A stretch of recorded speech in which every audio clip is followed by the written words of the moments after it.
Did you know that almost all employers have a talent pool, no matter how big or small they are?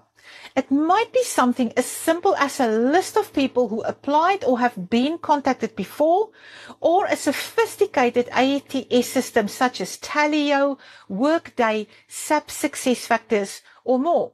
The aim of having a talent pool is to keep the details of suitable candidates so that an employer can then quickly access this database and contact candidates when a vacancy becomes available, instead of having to advertise the job, which costs them money and time.